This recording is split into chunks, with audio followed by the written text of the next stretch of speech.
Welcome. I hope you all are doing well. I've had a restful, restorative summer, especially the fall semester start up for some folks. Thank you again for joining us today as we kick off the fall lineup for our 2025 virtual workshop series. My name is Drew Scammell, and I'm a program associate in the Center for STEM Education and Workforce, or CSU, at the American Association for Advancement of Science.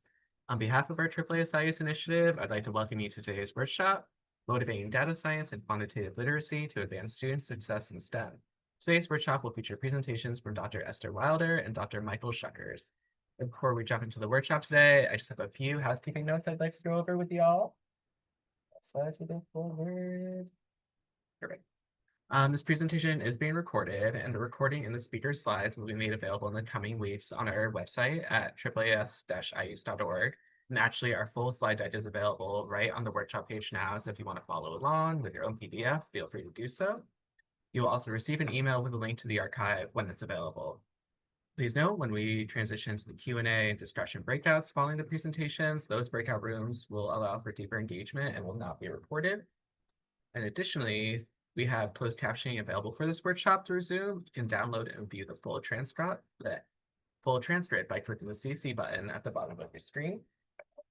And for just a little bit about IUSE, for those who are new, this initiative seeks to support faculty, students, and the greater undergraduate STEM education community by disseminating research and knowledge about STEM teaching, learning, equity, and institutional transformation. We invite you to learn more about the IUSE initiative on our website and hope you'll join our community as future contributors. You can stay up to date on our latest efforts by joining our mailing list through our website or by following CSU on either Blue Sky and LinkedIn, and those handles are available throughout all of our slides here. And with that, with my housekeeping notes through, we will shift over to our first presentation of the day. So I'd like to welcome Dr. Esther Wilder, Professor of Sociology at Lehman College. Dr. Wilder, I will pull down my slides and hand it over to you. Thank you. Let me share my screen here.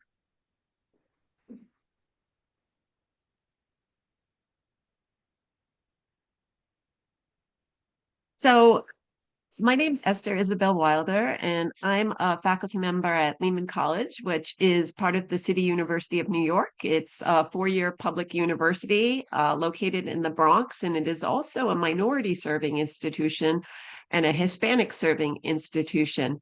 And today I'm going to be presenting about the Data Analysis Research Experience Program, or I'm going to be calling it the DARE program. And it is an NSF-funded program where we're seeking to build students' fundamental quantitative literacy skills. I'm working with several other faculty, including Eduardo Viana and Rebecca West, who are my co-PIs on this grant. And Katerina Schost is our project manager, and they've been instrumental in preparing this presentation. So we're very delighted to be here, and we want to thank NSF for funding this initiative, and also AAAS and the IUSE program for supporting this presentation. So the DARE leadership team consists of a variety of people. I've already mentioned Eduardo Viana, who will be co-presenting with me today, and Rebecca West. Rebecca West is a faculty member here at Lehman College as well. She teaches in the psychology department, whereas I'm in the sociology department. Katerina Schost is our project manager. Eduardo will be introducing himself shortly. And William Walters is our external evaluator at Southern Illinois University. And we also want to acknowledge the incredible faculty who are part of this program. We have about 40 faculty from the City University of New York who are part of the leadership team representing the DARE project at their home campuses throughout the City University of New York. The City University of New York has approximately 25 colleges and universities. It includes both four-year colleges as well as community colleges. And we have a wide representation of both, as well as a variety of STEM fields, ranging from the natural to the physical sciences to the social sciences involved in our initiative. We also have faculty outside of CUNY from minority-serving institutions throughout the country who have participated in our program. So what I want to do today is just give you a quick overview of the DARE program, show you a little survey exercise we do that we're using to implement data analysis across the curriculum. And I also want to share with you some of the assessment data that we've gathered from the project showing the effectiveness of our initiative. So first of all, I just want to tell you, well, what exactly is the DARE program? I told you DARE stands for Data Analysis Research Experience. It is an initiative that really aims to achieve social justice. We're really working hard to achieve data analysis and infuse it throughout the curriculum and build the fundamental quantitative skills that are the building blocks for all STEM disciplines. We say it is a social justice initiative because we're really focused especially on serving students at minority serving institutions. So these are students who are predominantly minoritized students, predominantly economically disadvantaged. So students who really will benefit from building these fundamental quantitative skills. So the goals of the DARE initiative are outlined on this slide. We want to enhance the teaching abilities of faculty. We also want to, of course, improve the data analysis and quantitative skills of students. And we're also focused on attitudes. So we want to have students have more positive attitudes about quantitative data analysis. We want to prepare students so that they're in a position to pursue STEM careers. We're also seeking to build this community of practice at CUNY, at the City University of New York, and also nationally. And as part of this project, we want to generate materials and guidelines and instructional materials that will be useful to faculty at minority serving institutions nationwide. And really not just at faculty at minority serving institutions, all faculty who are interested in building these fundamental skills. So our project serves two groups. On the one hand, we serve faculty, and on the other hand, we also serve students. So in terms of our students, in terms of our faculty, what the faculty do is outlined on this slide. So the faculty, all who are involved in the DARE program, they participate in a faculty development workshop that we lead here at Lehman College. Faculty who participate in our workshop, they develop instructional materials that are grounded in best practices for teaching data analysis, which I'll talk about a little bit later. We also train the faculty to serve as agents of change or leaders on their home campuses. So they're going to be disseminating the DARE materials and leading their efforts at their own institutions. And also, we encourage them to participate in this community of practice. So we also want the faculty who are participating in the DARE initiative to be undertaking research on the DARE project, to also be involved in this network and community of faculty committed to data analysis. And we also encourage them to pursue grant support on their own. And we have to have had some successes with that, with faculty who have also applied for grants and even been awarded grants.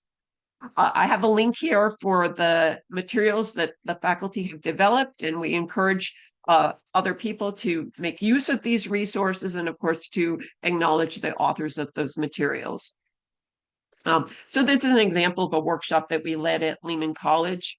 And then I mentioned we also are working with students. So the DARE faculty who are participating in our program, of course, are infusing the materials they develop and the instructional materials they develop in the DARE program in their classes. So what the DARE students are doing is they're developing a critical and intuitive understanding of quantitative reasoning. And we're really, in our DARE program, we're really focusing on fundamental quantitative skills, really descriptive statistics. I myself am a demographer, so I have a strong background in quantitative data analysis, but for the purposes of the DARE program and the students we're serving, we're really focusing on fundamental descriptive statistics. We're not doing inferential statistics in the DARE program. So in the way that we teach these fundamental descriptive statistics, that we find many students lack these fundamental skills, whether it's working with percentages, rates, bivariate tables, graphs, and figures. What we have students do is really go through the research process. So what we do is we have students identify a research question and hypotheses. What is really important in the DARE program is that the students have agency. They choose research questions that are of interest to them. Then they go through the process of undertaking data collection. It may involve primary data or secondary data analysis, but we really encourage primary data analysis where the students collect their own data. Then when they collect the data, they compile the data in a format compatible with the use of spreadsheets or statistical software. We primarily train the faculty so that they can work with Excel or with Google Sheets. And then the students and the faculty work with the students to analyze the data in spreadsheets. And sometimes they use statistical packages such as SPSS or R, but we're really focusing on using, spreadsheets. We want all students to gain familiarity with how to look at data in the spreadsheets and how to analyze data in spreadsheets. And then they engage in basic data analysis. And like I said, we're focusing on descriptive analysis. So they're doing things such as frequencies, cross tabulations, percentages, ratios, bivariate tables, and graphs. They all interpret the results and write about the results. And then they present the results either orally or in writing. And I mentioned another goal, in addition to building these fundamental quantitative skills, is we're also promoting positive attitudes towards data analysis. And in order to do that, we're really grounding our project in best practices, whether it's constructivist learning. You can see the way that we're giving students agency. We're doing collaborative learning. We're doing a lot of scaffolding, all the kinds of teaching that have been shown to be effective, especially with minoritized students, are fundamental for the DARE project. So I have some videos here if you want to see some of the techniques. And I know that all of these presentations are going to be shared with you. So this is just an example at the end of a DARE course where the students are presenting their results. And that's really empowering for them to be out there actually presenting their results. So I just want to show you one of the things that we do at our faculty development. We talk a lot about how to infuse research in undergraduate courses. And one of the ways in which a lot of the faculty are doing this is they're using Google Forms to develop surveys. And a lot of the faculty are doing like a class survey in their instruction. So here I just wanted to give you an example of how this works.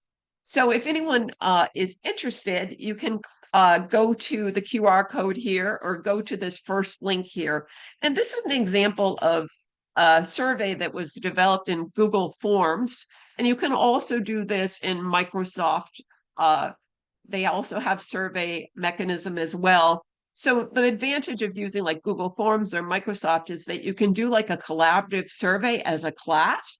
So a lot of the faculty, especially a lot of the social science faculty, were doing surveys, and even some of the more traditional like biological and physical sciences were also, in the life sciences and physical sciences, were also doing surveys related to their disciplines. So if anyone wants to fill out this survey, I'll just give you a minute to click on the QR code, or also you can just copy the URL if it's easier for you to do that. So just take a quick pause here, and then I'm going to click on the survey and show you it.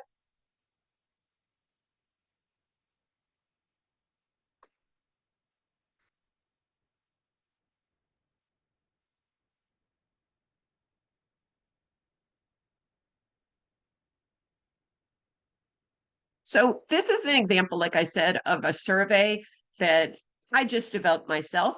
But the way that a lot of the faculty are doing this in the DARE program when they're doing surveys with their classes is what they're doing is they're doing a survey where each of the students will like input a question.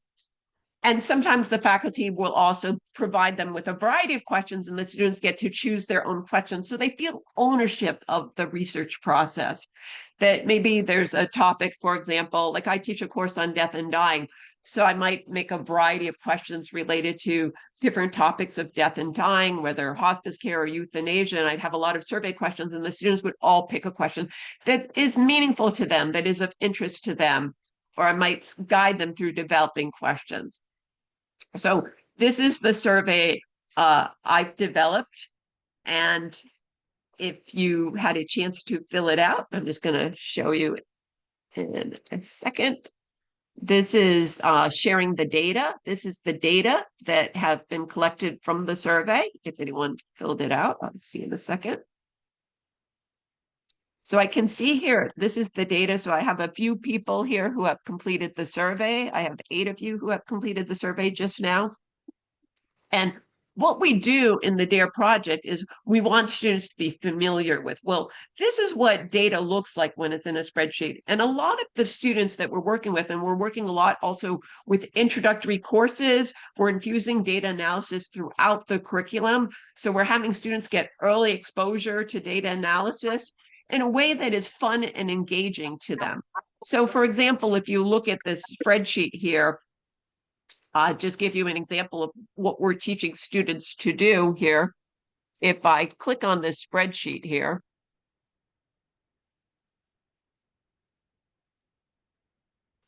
and this is a Google Sheet, and I've shared it, so I see a lot of people are also on this. If you clicked on this, if you go, for example, to like insert, and one of the things we're really working with is pivot tables, and I click on pivot tables, and pivot tables are just a way to make bivariate tables. I can select all the data by clicking in the corner, and then I can create a new sheet, and then I can analyze the data. This is just a fun way to analyze the data. Let's say I have a question here. I'm going to look at one of the questions and how it varies by gender. This particular question, I just add it to the row. I'm going to ask whether people think ChatGPT is a serious threat to education. And maybe I want to compare that by sex or gender. So I've set up the table with my dependent variable, the question here about whether people agree or disagree as my row variable, and then I'm comparing the different gender groups here. And then when I go down here, I can just add the values.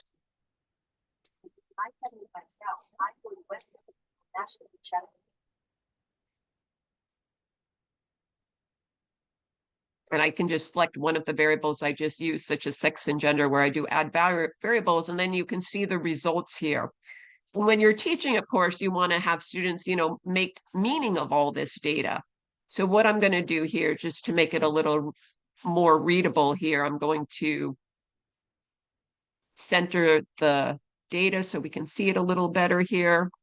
And I'm going to move the columns over a little bit so we can see here the questions. And the question was, of course, if I click on this cell here, and we also show them how to make the tables nice and much more readable, but in the interest of time, I'm just showing you a little bit of what we're doing here.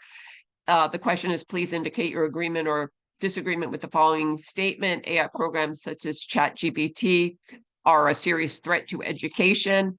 And you see here of like the females, 3 of them said strongly agree. No one said disagree somewhat. But one of the males said disagree somewhat. And 4 people said neither agree nor disagree. And 1 male said neither agree nor disagree. And what we show is, well, these are the frequencies, right? But it's really hard to compare females to males. It doesn't look like we had anyone who identified as non-binary in our survey. It's really hard to make this comparison because it's just raw data. So what we would do to make the table more readable is we would, instead of having the raw frequencies, we can just show it as percentages. And here, of course, we do percentage column because we want to compare males to females. So that's just a quick overview of some of the things we're doing in the DARE project, where students are basically, developing a research question, going through the process of data analysis, analyzing the data. And then when they get to the analysis of the data, they have to reach a conclusion and say, well, what do the data show? Like, for example, if they're comparing males and females to whether they think ChatGPT and AI programs are a threat to serious education, what do the data show? And here, if we look at the data, it looks like for our sample that we have a really small sample, the females were more likely to agree that ChatGPT and AI programs are a serious threat to education than the males. So they'll go through the analysis and make some sort of conclusion and comparison that they want to make. So in addition to, going through this whole process, of course, this is an NSF-funded project, so we're also doing a lot of research on the DARE program. So in the next few minutes, I just want to share with you briefly some of the research we've been undertaking on the DARE program. We're doing both quantitative as well as qualitative data analysis on the DARE program. And our quantitative data involves skill tests and attitudinal questions. And we administer them both to the faculty participants in our program, as well as to the students, both before the DARE intervention and after the DARE intervention. And the way we've done this for our students is the faculty, since we want to have a quasi-experimental design, we have the faculty going back and forth from teaching with the intervention to without the intervention to with the intervention to without the intervention. So we have a crossover design where they switch back and forth so we can really tease out the effect of the intervention. We also do focus groups with students and faculty both before and after the DARE intervention. So I just want to briefly share with you some of the quantitative assessment. So in our quantitative assessment, I mentioned we have skills-based questions and attitudinal questions. And we have, depending on when the assessment was undertaken, we have approximately 14 to 18 skills-based questions. And the control and intervention groups are also asked approximately 37 attitudinal questions. The intervention only groups where they're doing the DARE intervention are asked some additional attitudinal questions specific to the DARE intervention. And I just quickly want to show you some of the results looking at comparing the pre to post changes in student scores on the QR test items. What we found, comparing the change in test scores from the intervention to the non-intervention group.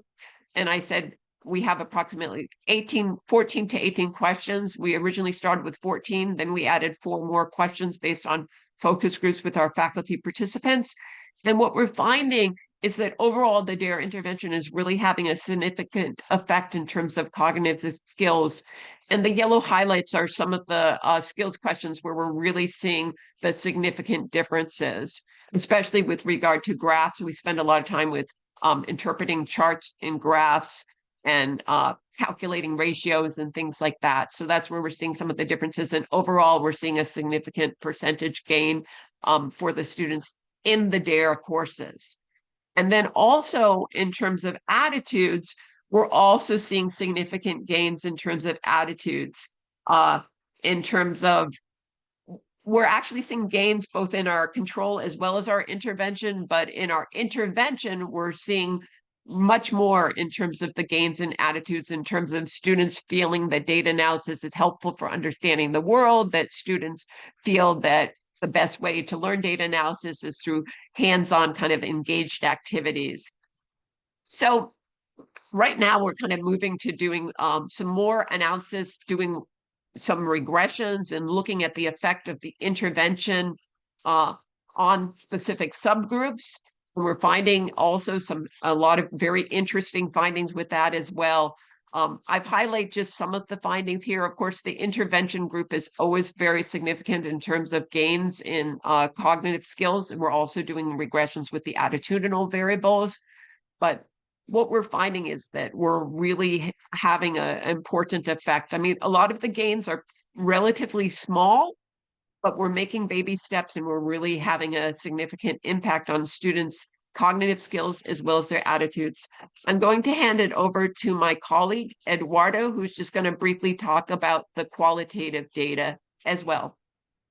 So hi, I'm Eduardo Viana. I'm also a professor at the City University of New York at LaGuardia Community College in the CUNY Graduate Center. So I've been interviewing students, throughout the duration of the project, right? Or before they start the DARE project and at the end. So one of the most common findings among students is about how they learn in math courses, how they describe that. So most of our students actually think that math is about memory, rote memorization and calculations, right? And they find that quite overwhelming. Right? Here we have a quote from one student saying, "My last statistics class, everything was so packed." Right? And not surprisingly, they try to avoid that. And they don't usually think that that's relevant to their career efforts. And they don't think that it's worth the effort. Right? Then after their project, in the next slide, you see that I asked them, right, about the DARE courses and how they learned in their courses. And these are some of the things that the most important things. So as Esther already mentioned, one of the most important ones is that the students feel that they're agents in the process, right? They ask the question that they want to study and they participate as from the beginning to the end, right, in analyzing the data for the questions that they asked, right? So one student here said that the fact that the class itself generated the questions in the survey made it far better invested. People could see the exact fruits of their labor. Also, their project provides lots of resources for students, like videos detailing, for example, some of what Esther showed us today, like how to create a pivot table on Google Sheet, right? And the students really appreciated that, and they find that this way of learning, right? They found it supported and scaffolded, right? So one student here said that the scores was taught in a clear, easy to follow way. It boosted our confidence with quantitative data, as opposed to traditional courses with numerical information, when they feel like each week, each class, right, is a whole new topic. Another student here said the teacher had a great effect on how students did emotionally. She was checking in, making sure we were okay every step of the way. She really broke it down so that we don't feel overwhelmed. And so in my our last slide here, what I wanted to show is that, right, so how we're seeing, these changes. So initially, right, students think that learning math is stressful, right? It's like a chore, right? But because of the scaffolded learning in there, right, they actually find it enjoyable, right? Their understanding of what it means to learn math also changes from, right, something mechanical about learning, memorizing formulas, right? Because in there they have opportunity to create, the tables and understand the difference between row versus column percentages, right? They really spend a lot of time with cross tabs and learning to interpret percentages, right? Then they realize, well, this is, right, learning something conceptual. It's about understanding and critical thinking, right? And this helps many students to evolve from an initially destined field that I can't do math. I was not cut out for that, right? And because of the resources and the scaffolded learning, right, they understand, well, that if they have the resources, if this content is taught in a different way, then they understand, well, I can do that, right? And perhaps most importantly, right, their own positioning toward learning, right, changes from, right, that being a recipient of knowledge and being transmitted ready-made knowledge, right, through developing learning agency, right, as they work on their own questions and analyze data that they themselves collected. So that's what we wanted to highlight. So we just want to give a page here with the sources cited. And we would like to, of course, acknowledge NSF that has supported this initiative, and we're very grateful for the support. And we thank AAAS for inviting us for this presentation today. We're so glad to be here. Thank you. Thank you. Thank you both so much. It was a fantastic presentation. And now we'll hand it over to our next speaker, Dr. Michael Schuckers, Professor of Data Science and Sports Analytics at UNC Charlotte. So over to you, Dr. Schuckers.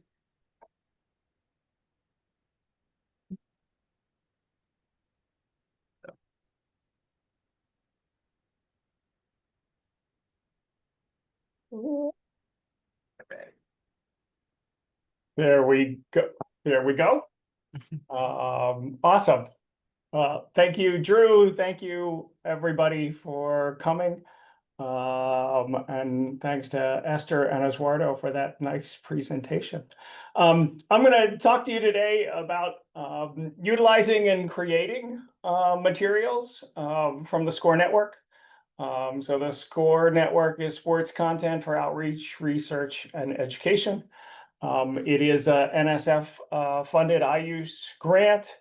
My co-presenter today is Rachel Godaro from West Point.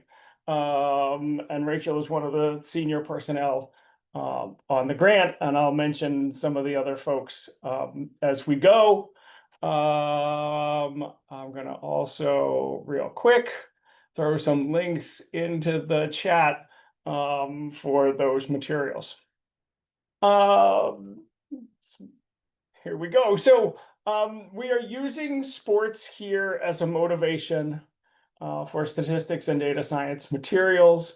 Certainly start by saying we recognize sports is not an area that everybody loves, but it is something that has lots of data, lots of different types of problems, and it's very popular. We've got some numbers here from 2023. And there are lots of examples where we have skill transfer. So the things that we learn in this context can move to other contexts. Just some examples here of sports analytics problems. The teams make player personnel decisions. We think about coaching decisions, decisions in terms of player acquisition or drafting. And those are just sort of on the team side. You have some media side. We've seen the growth of sports betting, certainly in the US now that it has become legal outside of New Jersey and Nevada. There's league perspectives. So the organizers and the supporters of the sports there, and they have some issues there in terms of scheduling, lots of interesting problems there. And then obviously these are big businesses. And so we have marketing and we have advertising and merchandise sales and ticket sales and all of those good things. So the learning objectives, and we're focused here, part of IUSE, on undergraduate level statistics and data science. We want students to get experience working with real problems, right? Working with real data sets, doing some data science type things, right? Combining data sets, doing the data exploration and visualization, right? Esther talked about some of those things, doing some multivariate thinking, so thinking in multiple dimensions, and the need for modeling, and of course, interpretation and communication there. In sports, a lot of this data is publicly available. And so that's true. There are some exceptions for some rich data sets, but for the most part, a lot of the data can be available publicly. So we came to this project knowing that there are lots of educators both in the US and around the world that have developed examples, variety of sports, a variety of statistics and data science topics. What was missing was some sort of standardization, some sort of attempt at sort of completely trying to do coverage across all of the topics, and then some centralization, right? Centralized in terms of a single repository. And also an industry and media perspective. So a lot of the members of our team have worked with professional sports teams or worked for professional sports teams or sports media. And so there's a perspective there that can be important and motivating for students. And then also we are all educators. And so we want to give credit to the people who have created these materials. So this is then SCORE. We're combining academics, professional sports folks, media folks, and we're building a repository of educational materials with sports applications. We've tried to build an emphasis on, right, looking beyond the typical sports. And so, lots of things that are not football, basketball, baseball, soccer, and hockey. Because we want to enlarge, right, this data science and statistics pipeline. A little bit about the network. So this was the initial partners. Talk a little bit about that. Again, we're trying to create something here that is sustainable with a diverse set of skills. We already had among the senior personnel, co-PIs and PIs, an informal network. So we started with 80 confirmed partners. I just looked this morning. We're probably at twice that, and we've added 50 people this summer. Initial hubs, we had a Pittsburgh, Pennsylvania hub with Carnegie Mellon. And so our PI is Rachel Nugent, who is the chair of statistics and data science at Carnegie Mellon. Got faculty from the University of Pittsburgh. We have a New York hub that includes St. Lawrence University and West Point, and a Texas hub that was Baylor University. We've added folks since at Yale. I have moved from St. Lawrence to UNC Charlotte, and we've got faculty at University of St. Thomas in the Twin Cities. So these materials that we are creating, we think of the base bit of material as a module. And so the idea here, right, again, statistics and data science. What we want this to be is to plug it and play into your classroom so that you can take those materials, say materials on teaching correlation, drop them with possibly some small edits into your classroom. They're all open access, right? You know, we are funded through tax dollars, and so we want to make these freely available. And certainly editable. So, right, we download things and you're welcome to change them to the exact terminology or the exact topics you want to cover in your class. I mentioned earlier, making sure that creators are getting credits. So we have a peer vetting process, and we've got digital object identifiers, these DOIs. And so those get, and we can then track things like the downloads and the usage for the particular modules, so that if you create the world's greatest module on calculating a standard deviation, then we can give you credit and we can say, look, you know, you're getting this many downloads for that module. In the vetting process, we do a pedagogical review, an industry review, and a student review. We're following best practice for statistics education, the GAZE guidelines. All of these are sports motivated. And again, we're looking at a diversity of sports, trying to do some non-traditional sports. So some examples of published modules. We've gone on outliers using League of Legends data. For those of you like me who didn't know what League of Legends was, this is an esports game, basically a video game.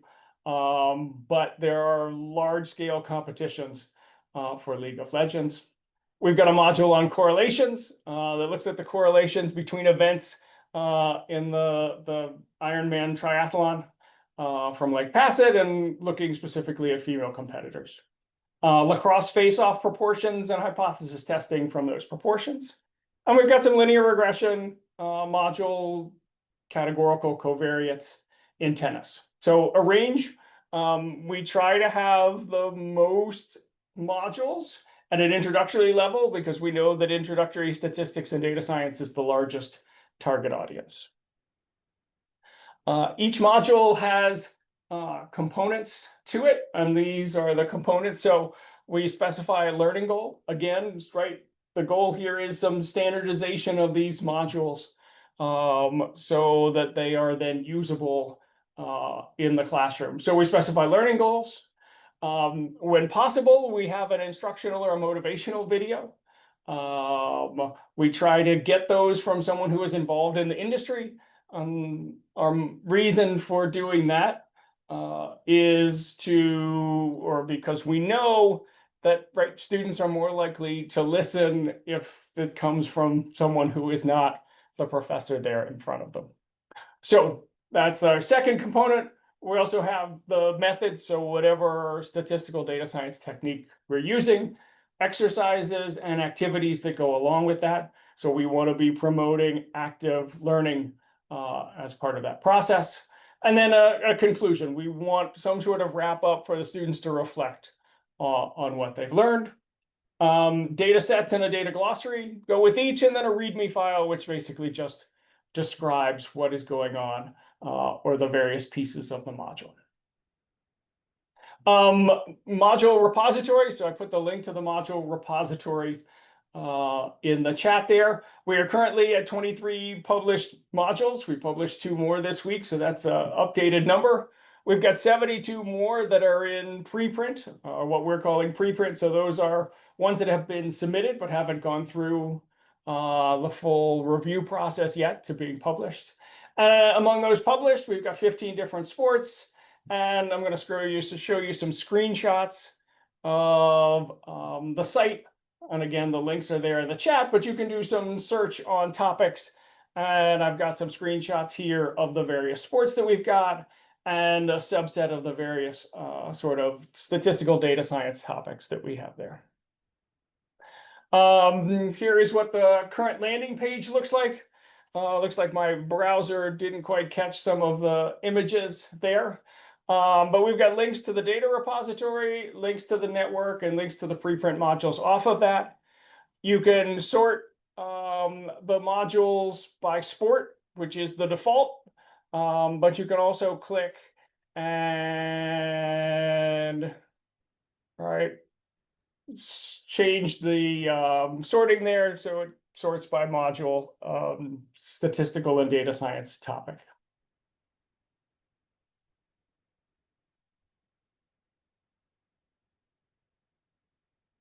Let's get that annotation out of there.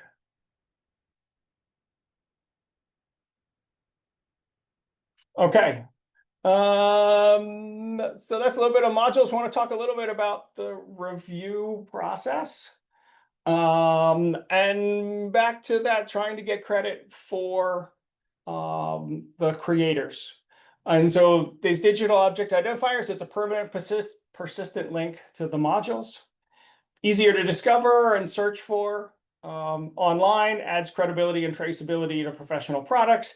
And then we've got a citation format there for the modules. And so this is a mixed martial arts project looking at integrator reliability.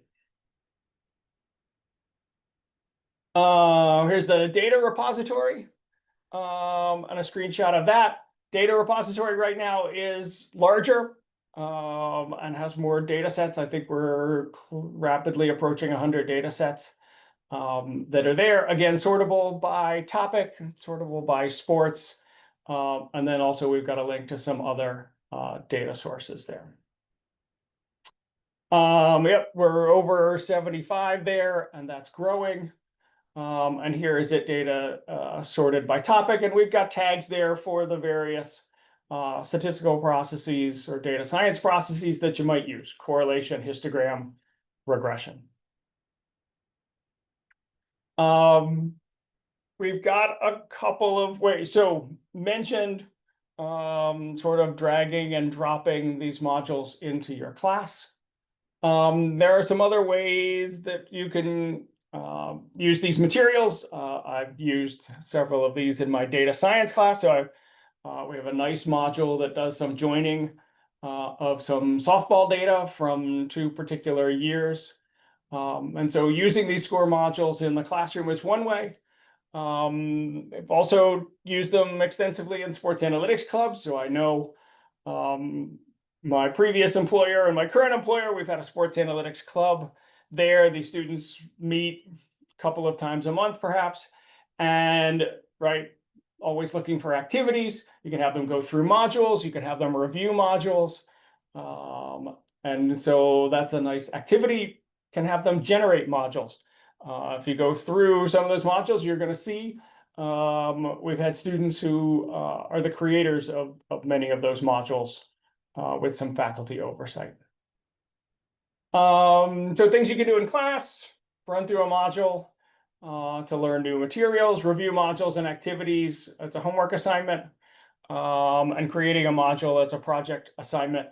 The sabermetrics there refers to a course at West Point where the students had as their final part of their final project was to create a module based upon the research that they were doing in the course. Sports analytics clubs, I've mentioned most of this, but creating data sets, I think, would be the one topic that I missed there. But create that data set, submit it, talk a little bit about that submission process for data sets. Pretty straightforward, but we do want to have some metadata to go with it. Again, part of our goal to have standardization and high quality sort of best practices for the storing of those materials. Mentioned earlier that our modules go through a peer vetting process. Going to differentiate that from peer review a little bit. So go through the module, we make some choices as we go through. A couple of submission types depending on how far along that module is. Talk about the role of associate editors and editors. So And then the reviews and review types, and I'll make some other comments. So, right, mentioned some of these materials earlier, but I'll reiterate. So our goal is a relevant, self-contained sort of plug and play set of materials. Introductory video, the video is optional, so we're going to set that aside. What's not optional is learning objective, data set, right? Some sort of materials or activities. So whether that's lecture notes, handouts, slides, we accept multiple formats, right? So Esther mentioned SPSS. Certainly SPSS, R, Python, Excel, going to take all of those, and we have some modules that are no code at all, where we're just doing interpretation of graphics. Again, modules are open source, and right, directly accessed through the website. So there's module choices. And when we go into the breakouts in a couple of minutes, I'm gonna have folks look through some modules, but also think about generating possibly a module. So choices you're gonna make as you go through. What are the sport that I'm going to use? What is the particular topic? So, right, sports could be rowing versus weightlifting, for example. What is the topic? Do I want to be talking about regression? Do I want to be talking about joining data sets? At what level, right? Are we targeting an intro class, or are we targeting a junior, senior level course, and what are the prerequisites there? We've got to make a choice about the language and the terminology that we're using. At a high level, educators, we want to be intentional, and so we're asking for learning goals. The data and the data glossary are important. Are we going to, as part of that module, have the students learn methods, or is this just a case where they're going to apply methods to a data set? And then what sort of activities that goes along with the methods and the detail that you want to go into for those? And then we have a conclusion at the end of the module. We want them, students, to reflect and be a little intentional about what they've learned. So the review process, I mentioned that we're peer vetted. We're going to differentiate that from peer review because our goal really is to publish everything that gets submitted, assuming it is of sufficient quality. So we want industry relevance, we want statistical educational best practices, and again, we want that standardization that comes from those list of choices that we're making. This is not meant to be an adversarial process, and so we're using peer vetting instead of peer review, but we do have the same sort of structure. So when you submit a module, right, as an author, it's going to go to an editor. Currently, I'm one of the editors. They're going to assign associate editor who's going to find reviewers. They have to find an industry reviewer and a pedagogical reviewer. The student reviewer is optional there. Once the industry reviewer, the pedagogical reviewer complete their reviews, they go back to the associate editor who will summarize those, send that report to the editor. And in most cases, that's going to be, right, we'd like to publish this, but we've got some minor changes there. And so then that becomes the job of the editor to work with the authors to sort of finalize the material and make sure it's ready for publication. So similar sort of review process that you might have in a journal, but non-adversarial. Here are some details about what we are asking the reviewers to look for. So as is not a surprise, right? Pedagogical reviewers, we're asking them to think about, right, the pedagogical aspects of those modules. Industry reviewers, we want them to, right, answer the question, basically, does this connect appropriately with the sport? Is this really a question that would be appropriate for that sport? And then the students, as I said, that student review is optional. But we often get some good feedback from students in that, right, this is taking maybe longer than I thought, or the prerequisites aren't exactly clear. And so that's nice and useful. Once we get to publishing those modules, if we have a video, we need to make sure, right, that we can publish that. So we've got a release form. Data sets need to be public. Again, we want this to be all open access, all freely available. And so those data sets need to be ones that we can publish there. And then authors are going to be given public attribution, right? We will do the citations through the DOIs, and we can track the metrics there. So just to summarize here, right? We are generating data science and statistics materials. These are case-based, using real-world data that is sport-centric. It is open access, so these are free. They're peer vetted, and we're trying to give credit to authors and creators by tracking the usage and by generating some DOIs. Mentioned that last year we had over 10,000 new users of the site. That's Google Analytics from May of 24 to April of 25. And more than 2,000 of those Google Analytics said were active users. So hopefully our materials are out there and being used. I'll just give you a little preview of the breakout session. So that's a QR code for going to the modules. But as we go into the breakout session, going to ask you to browse through those modules and find a couple that you might want to use in class. Do the same with the data set, and then we're going to do a little brainstorming about maybe possibly generating a module, and then sort of what sport topic level would you choose, starting to go through those things that are important for the generation of modules. So that's the end of my presentation. Thanks again to the folks at AAAS and to collaborators, and look forward to the breakout session. Awesome. Thank you so much, Dr. Schuckers. As he's mentioned, we're now going to transition to these breakout sessions for Q&A and further discussions. Breakout rooms are self-assigned and organized by speaker. You'll see one labeled Wilder and one labeled Schuckers. And I'm going to ask my colleague Thomas now to go ahead and open up those breakout rooms. You should see a pop-up on your screen allowing you to select one. If you don't see that pop-up, you can navigate to the bottom of your screen and select the breakout rooms button and click the room you'd like to enter. If you're running an old version of Zoom and don't see the breakout room button, please post in the chat which speaker's room you'd like to enter, and we'll assign you to that room. Based on how those conversations are going, we'll call back everyone to the larger group at 3:25 p.m. Eastern Time to do a quick little recap of things, and I hope folks have a productive discussion. Awesome. Cool. Well, I hope everyone had some wonderful conversations. I was popping through the two rooms and it seemed like there was a lot of dialogue going on. So I think we'll start with Drs. Wilder and Viana. If you want to share some highlights or any takeaways from your breakout session that you want to share with the full group.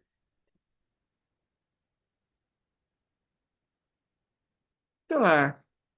And you can contribute along with me, Eduardo, if you'd like. But we had a really engaging discussion about, how we can make math and data analysis more useful to students and make it more relevant to students, and why students often have fears and anxieties surrounding math. And we closed just as Robert Clayton was telling us some interesting narrative about how people from different groups and minoritized individuals may have different associations with numbers, which was a really interesting discussion. But I think what we really thought was important, and there was, I think, consensus among the speakers and participants in our working group, was the idea that it's really important to make numbers relatable to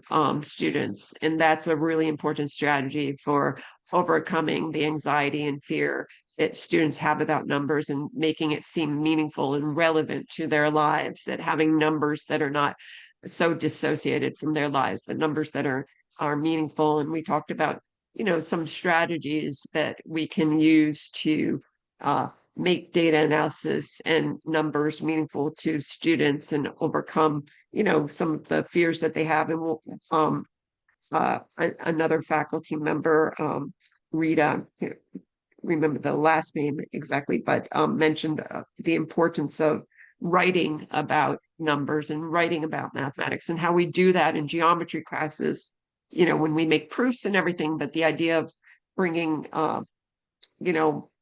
writing about numbers in other areas of mathematics, not just in geometry, and put forward this notion about writing to learn. And I really love that that quote, the idea that we want to, have people explain the numbers, and the idea that explaining the meaning of the numbers is really important in communicating that to students. So it's not just a rote process, it's something that involves this critical thinking process.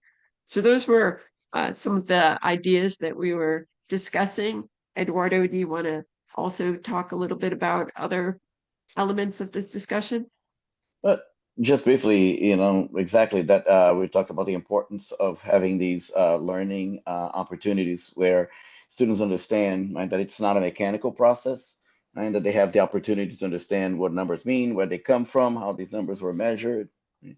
And we talked about how in there they're doing that in their major, so they're not learning too many topics, at once, so they have time, right, to go over, particular aspects, and learn that it's not about memorizing or doing anything rote, but really understanding.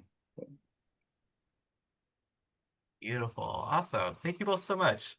Now, Dr. Schuckers and Jadara, if there's anything you want to share from your group. Yeah, I think just echoes some of the feedback, and I think it dovetails nicely with what Esther and Eduardo were talking about, in that, hopefully these sports data are somewhat relevant to folks, but also an opportunities to think about things and maybe learn some things and some sports that they didn't know about, and therefore is something that they can ask a bunch of questions about. Some comments there about the motivational videos that we have with each module. And I guess I would also like to add, that please, we certainly would welcome ideas for modules or ideas for data sets, or people to, take materials that they have or have already generated and talk to us, and we'll help you craft them into a module. Awesome. Great. Well, keep us going here with time. I appreciate y'all sharing your highlights and conversations from the breakout rooms. I have a few closing remarks from AAAS side, and then I will go in, hopefully just a few minutes after. I'm gonna pull up my slides here.